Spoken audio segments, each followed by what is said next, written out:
There are many layered stories and concepts that stitch this framework together, and I want to start with just one small but significant piece of that story. It's about 10 years ago. It is springtime. Teddy and I are taking a walk in a local park.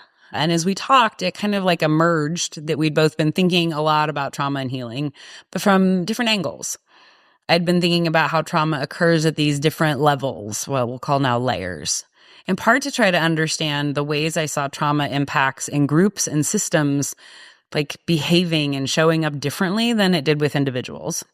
And Teddy had been thinking a lot about body-based impacts of trauma and the ways that trauma overwhelms our bodies. And the more we talked, the more we recognized that they weren't different lenses per se, but rather parts of a whole. It was, to put a very fine point on it, one of many pivotal points of integration. In the moment, as it happened, it was just one of those cool shared, aha moments. We had a little collective effervescence. Then we joked about writing a book.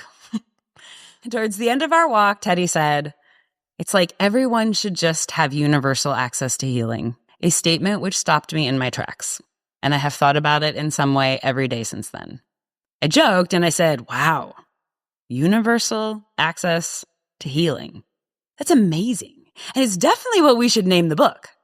To which Teddy replied, 10 years ago, "Or the podcast."